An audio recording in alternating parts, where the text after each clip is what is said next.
Meu nome é Teresa Oliveira. Tenho 78 anos e nasci em uma pequena cidade do interior de Minas Gerais em 1947. A história que vou contar hoje é algo que guardei comigo por muito tempo.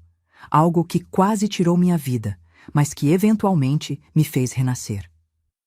Antes de começar, gostaria muito de saber de onde você está me assistindo. Já pensou quantas histórias como a minha existem na sua cidade? Se esta é sua primeira vez aqui, por favor, aproveite. Isso me ajuda a continuar compartilhando minhas memórias com mais pessoas. Obrigada. Cresci numa família simples, mas muito conservadora. Meu pai trabalhava na roça e minha mãe cuidava de mim e de meus 5 irmãos. Desde pequena, aprendi que o destino de uma mulher era casar e ter filhos.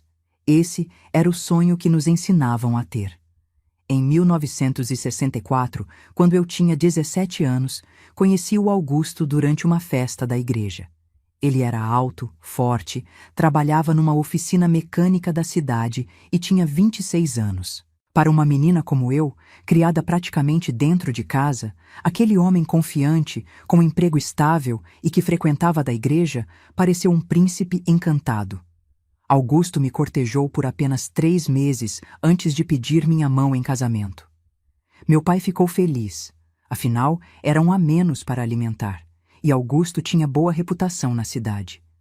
Minha mãe, porém, parecia preocupada. Havia algo no olhar dela quando Augusto vinha nos visitar. Algo que eu só entenderia anos depois. O casamento foi simples, nada comparado com o que se vê hoje. Um vestido emprestado da minha prima, um bolo pequeno e um almoço para algumas poucas pessoas da família. Naquela época, não tínhamos câmera para fotografias, então guardo apenas na memória como foi aquele dia que eu imaginava ser o mais feliz da minha vida. As primeiras semanas foram como um sonho. Augusto era gentil, me dava presentes simples, como flores colhidas no caminho para casa. Montamos nosso primeiro lar, um cômodo alugado nos fundos de uma casa maior. Eu cuidava da casa e ele trabalhava na oficina. Aos domingos, íamos à igreja juntos. As senhoras mais velhas me diziam que eu tinha muita sorte em ter encontrado um homem trabalhador e religioso. Foi no final do primeiro mês que aconteceu a primeira mudança. Augusto chegou tarde, com cheiro de álcool. Nunca o tinha visto bêbado antes. Fiquei assustada, mas pensei que fosse apenas uma comemoração com os colegas de trabalho. Quando perguntei onde ele esteve, ele me olhou de um jeito diferente, como se eu tivesse cometido um grave erro. Você está me vigiando agora, mulher? Aquela voz não parecia a mesma do homem com quem eu havia casado. Naquela primeira noite, ele apenas dormiu no sofá e no dia seguinte pediu desculpas, disse que não estava acostumado a dar satisfações. Eu, criada para ser submissa, aceitei as desculpas imediatamente. Na semana seguinte, quando o jantar não estava pronto na hora que ele chegou, veio o primeiro tapa. Até hoje lembro do som da mão dele batendo no meu rosto. E depois o silêncio que pareceu durar uma eternidade. O choque foi tão grande que não consegui nem chorar. Ele me pediu desculpas, prometeu que nunca mais aconteceria e me deu um pequeno broche no dia seguinte. E assim, começou um ciclo que se repetiria por 15 anos da minha vida. Um ciclo de violência seguida de arrependimento, presentes, período de calmaria e depois, novamente a explosão. No começo, eram apenas tapas e empurrões. Com o tempo, foram piorando. O mais difícil de entender, olhando para trás, é como eu normalizei tudo aquilo. Como uma mulher pode se acostumar a viver com medo? Mas é exatamente isso que acontece. Você se adapta ao terror, aprende a prever os sinais, tenta antecipar o que pode desencadear a raiva dele. Aprendi que dias de chuva eram piores, porque o movimento na oficina diminuía. Aprendi que se ele colocasse a mão no cinto assim que entrava em casa, eu deveria ficar calada. Aprendi que se ele batesse a porta, era melhor eu já ter as crianças no quarto. Sim, porque no meio desse pesadelo vieram os filhos. Primeiro o Carlos, em 1965, depois a Mariana em 1967 e por fim o Eduardo em 1970. 3 crianças que se tornaram tanto minha maior alegria quanto minha maior preocupação. Porque se havia algo pior do que ser agredida, era ver o medo nos olhos dos meus filhos quando o pai chegava em casa. Nos anos 60 e 70, violência doméstica não era nem mesmo um termo que usávamos. Era briga de casal, problema de família. As pessoas sabiam, claro que sabiam. Os vizinhos ouviam os gritos, as minhas amigas viam os hematomas que eu tentava esconder com mangas compridas mesmo no calor do verão. Mas o silêncio não era só meu. Era um silêncio coletivo, uma aceitação tácita de que o homem tinha o direito de corrigir sua esposa. Quando apareci na igreja com o lábio cortado, a esposa do pastor me chamou para conversar. Pensei por um momento que teria ajuda, mas o conselho que recebi foi: ore mais, Teresa, seja uma esposa melhor. O homem é o cabeça da casa, e às vezes o fardo é pesado. Uma vez, minha mãe veio nos visitar. Ela viu as marcas roxas nos meus braços, marcas de dedos que Augusto havia deixado na noite anterior. Ficamos sozinhas na cozinha e ela segurou minhas mãos. Pensei que ela fosse me dizer para fugir, para ir embora com ela. Mas o que ela disse foi: filha, o casamento é para toda a vida. Todas nós temos nossas cruzes para carregar. O pior não eram apenas as agressões físicas, era o medo constante, a sensação de estar sempre pisando em ovos.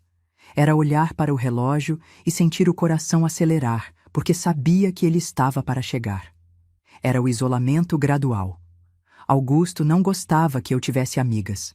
Dizia que elas colocavam ideias na minha cabeça. Com o tempo, perdi contato com quase todos.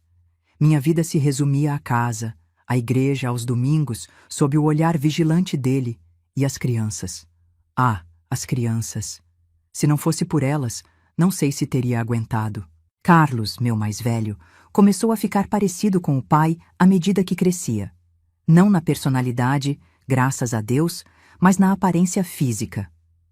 Quando completou 10 anos, Augusto começou a levá-lo para a oficina aos sábados para aprender a ser homem, como ele dizia. Eu tinha pavor desses dias. Ficava rezando para que meu filho não absorvesse aquela violência, aquela raiva que parecia corroer seu pai por dentro. Mariana, minha única menina, era quieta demais, observadora. Com apenas 8 anos, ela já sabia ler os sinais. Quando via o pai irritado, rapidamente levava o irmão menor para o quarto. Uma criança não deveria precisar desenvolver esse tipo de instinto. Eduardo, meu caçula, tinha pesadelos constantes. Acordava gritando no meio da noite e, mesmo com 5 anos, já sabia que não podia fazer muito barulho para não irritar o pai. Ver um filho tão pequeno controlando até seu medo noturno para não provocar outra explosão de violência era de partir o coração.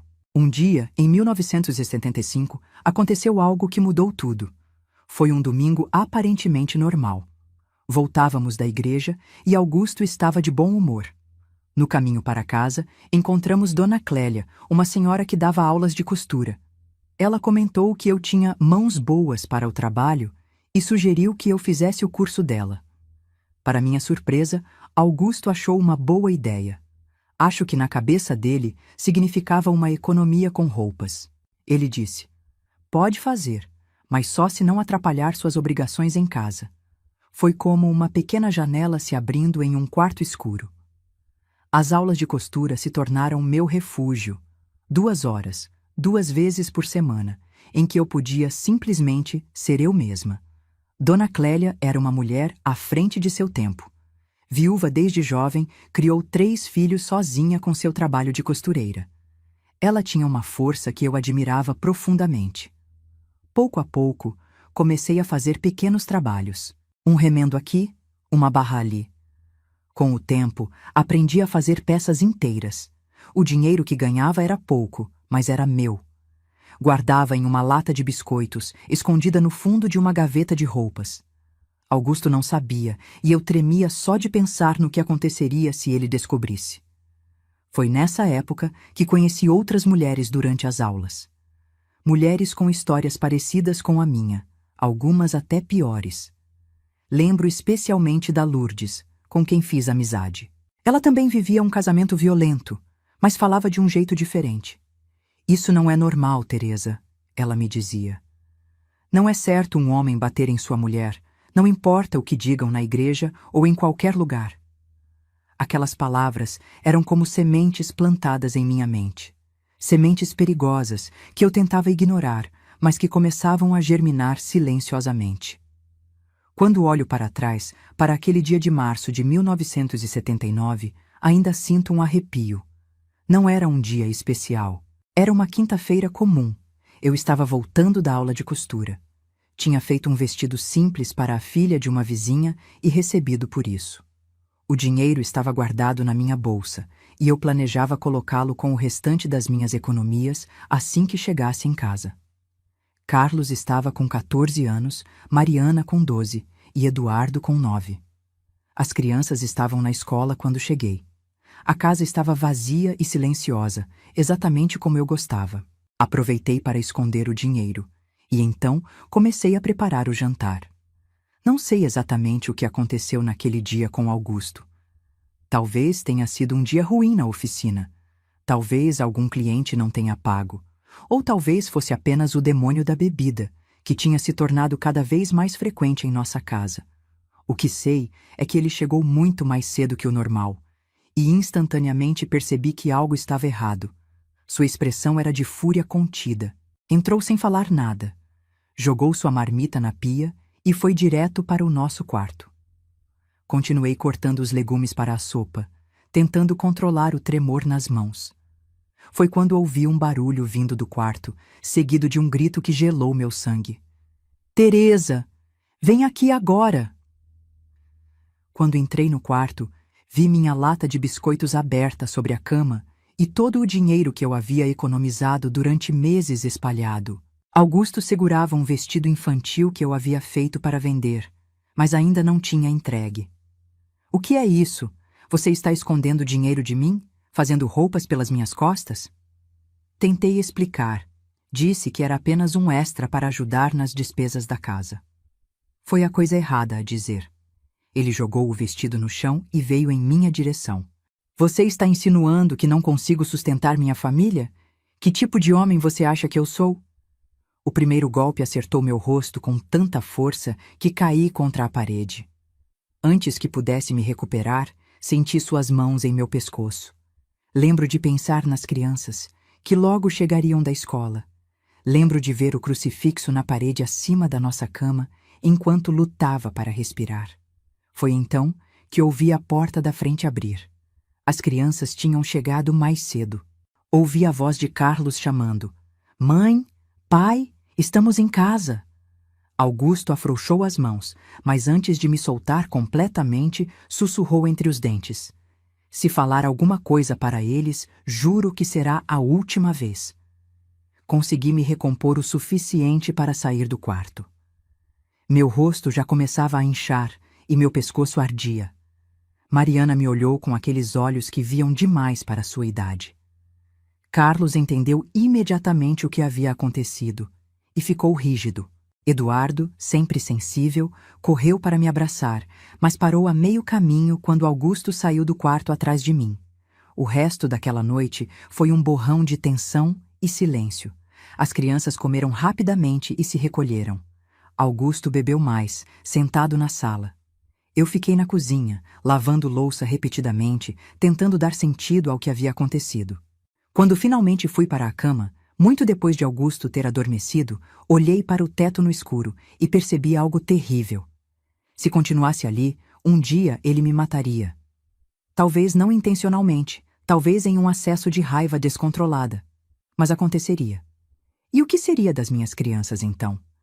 Naquela noite, apesar do corpo dolorido e da alma quebrada, uma pequena chama acendeu dentro de mim. Uma chama de determinação. Eu precisava sair dali e precisava levar meus filhos comigo. Na manhã seguinte, quando Augusto saiu para trabalhar, liguei para o único telefone público da rua e chamei Lourdes. Minha voz estava rouca e eu mal conseguia engolir. Contei o que tinha acontecido e, pela primeira vez, admiti em voz alta: Ele quase me matou, Lourdes, e eu não sei o que fazer. Lourdes apareceu em minha casa 1 hora depois. Olhou para o meu pescoço, onde as marcas dos dedos dele estavam claramente visíveis, e para o meu rosto inchado. Sem dizer uma palavra, ela me abraçou. Foi o primeiro abraço genuíno que recebi em anos. Um abraço sem medo ou obrigação. E foi então que finalmente permiti que as lágrimas viessem. Planejar uma fuga quando se tem 3 filhos e praticamente nenhum dinheiro não é fácil.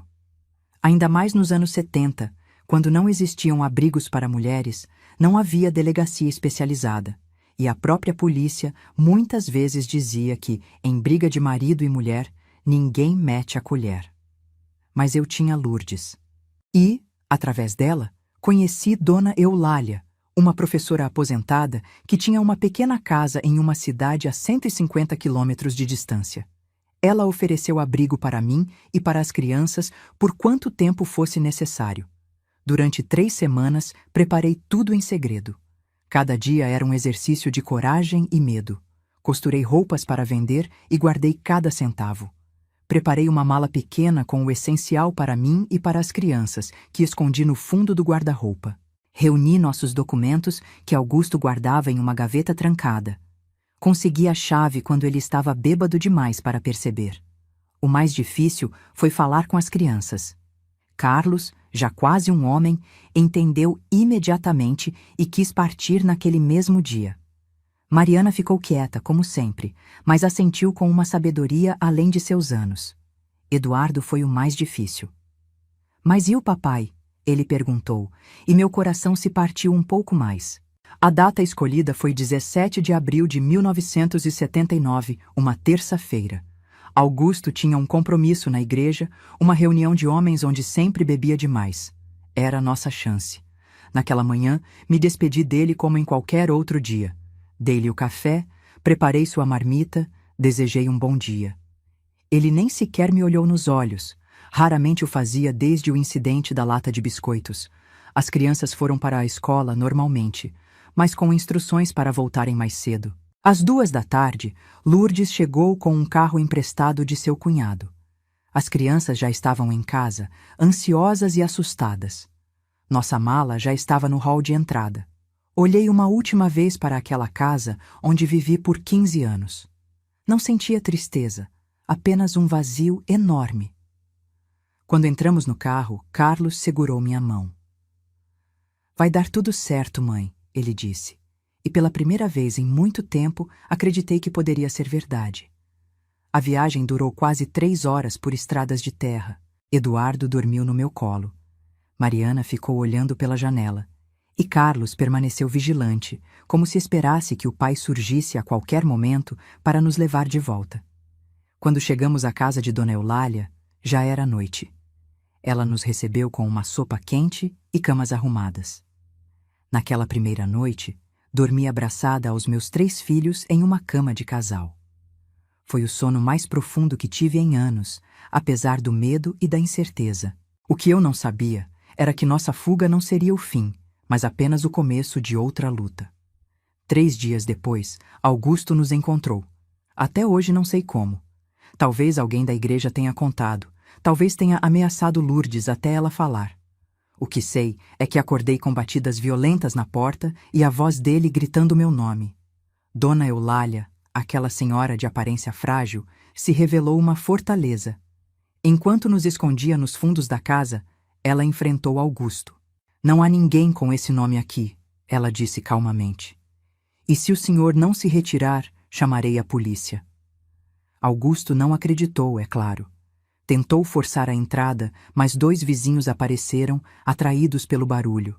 De repente, ele não era mais o marido autoritário em seu próprio território, mas um estranho causando problemas. "Volte para sua cidade, rapaz", disse um dos vizinhos, um senhor de idade que depois descobri ser o delegado aposentado da região. "Sua mulher tem o direito de ir e vir. Se ela não quer ser encontrada, deve haver um bom motivo." Augusto partiu, mas não antes de gritar promessas de vingança, promessas que me assombraram por muitos meses. Começamos então uma vida nova. Dona Eulália nos ajudou a encontrar uma pequena casa para alugar. Comecei a trabalhar como costureira em tempo integral. Carlos conseguiu um emprego como aprendiz em uma marcenaria, apesar de eu insistir que ele continuasse os estudos. Mariana e Eduardo foram matriculados na escola local. Os primeiros meses foram dureza pura. Muitas noites, depois que as crianças dormiam, eu chorava em silêncio. Não por saudade de Augusto ou arrependimento, mas pelo peso da responsabilidade, pelo medo do futuro, e sim por uma raiva profunda pelo tempo perdido, pelos anos de abuso que aceitei como se fosse normal. 3 vezes Augusto voltou à cidade para nos procurar. Na última, estava tão bêbado que acabou preso. O delegado, amigo de Dona Eulália, me chamou para registrar uma queixa formal. Em 1979, isso era quase inédito, uma mulher denunciando o marido por agressão. Mas fiz. Com mãos trêmulas, mas determinação firme, contei tudo. As agressões, as ameaças, o medo constante. O delegado ouviu tudo com uma expressão grave e, ao final, disse algo que nunca esqueci. Senhora Teresa, a senhora não é propriedade de ninguém. Reconstruir uma vida a partir do zero, com 3 filhos e as cicatrizes profundas de 15 anos de abuso, não é uma jornada simples. Mas dia após dia, costura após costura, fui tecendo uma nova realidade para nós. A notícia de que eu era uma boa costureira se espalhou rapidamente naquela pequena cidade.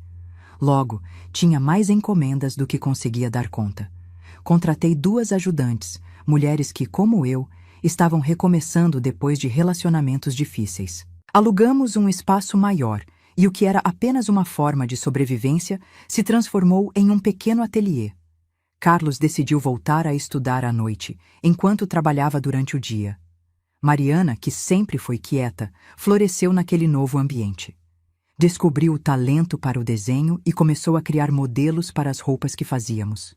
Eduardo, meu pequeno, aos poucos deixou de ter pesadelos e voltou a ser a criança alegre que sempre deveria ter sido. Em 1981, quase 2 anos após nossa fuga, recebi a notícia de que Augusto havia sofrido um acidente grave na oficina. Estava embriagado enquanto trabalhava e a máquina que operava causou ferimentos sérios. Ele não sobreviveu. É estranho descrever o que senti naquele momento. Não foi alegria, certamente. Talvez alívio, por saber que nunca mais precisaríamos olhar sobre os ombros com medo. Talvez tristeza, não por ele, mas pelo que poderia ter sido e não foi. Principalmente, senti uma libertação final. O fantasma que ainda nos assombrava tinha finalmente partido. Levei as crianças ao funeral. Foi uma decisão difícil, mas senti que precisávamos desse encerramento.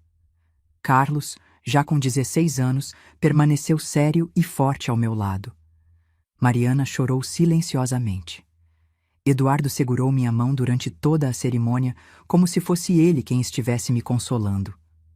A vida seguiu. Em 1982, comprei nossa primeira casa própria.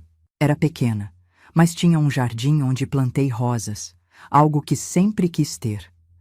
Meu ateliê prosperou, e aos poucos construí uma reputação não apenas como costureira, mas como estilista. Criei vestidos de noiva que se tornaram conhecidos na região. Os filhos cresceram. Carlos se formou engenheiro, Mariana se tornou artista plástica e Eduardo, meu caçula sensível, escolheu medicina e hoje é pediatra. No início dos anos 90, com os filhos já adultos e independentes, decidi que era hora de dar mais sentido à minha experiência. Junto com outras 3 mulheres, incluindo minha querida amiga Lourdes, fundamos o primeiro abrigo para mulheres em situação de violência da nossa região. O Renascer, nome que demos ao projeto, começou pequeno, apenas uma casa com 3 quartos onde podíamos acolher emergências.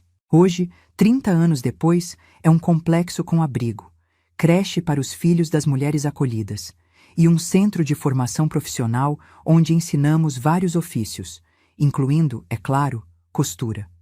Muitas vezes me perguntam se tenho raiva por tudo o que passei. A verdade é que a raiva existiu, sim. Por muitos anos carreguei essa emoção como uma pedra no peito.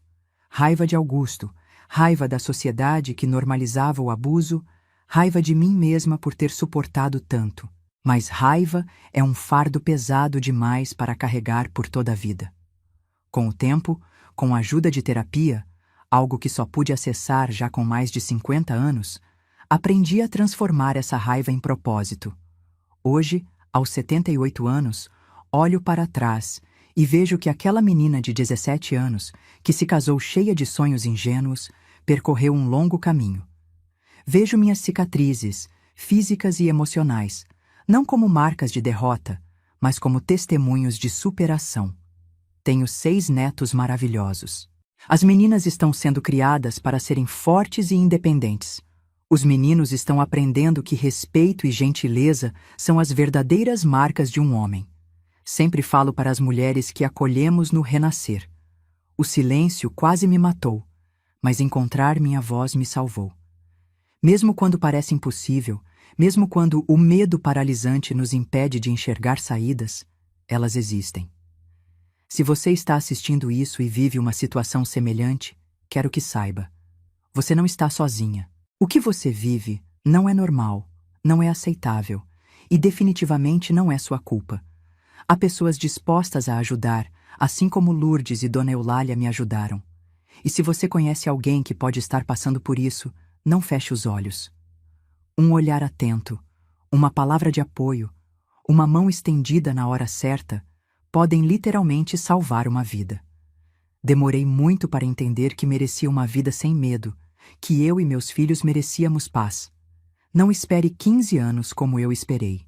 Não deixe que o silêncio quase te mate. Hoje, quando minhas netas me visitam e correm livremente pelo jardim, quando ouço suas risadas despreocupadas, sei que todo o sofrimento valeu a pena. Porque quebrei um ciclo. Porque o silêncio que quase me matou se transformou em uma voz que agora pode ajudar outras mulheres a encontrarem seu próprio caminho para a liberdade. Obrigada por ouvirem minha história. Se ela tocar seu coração, compartilhe.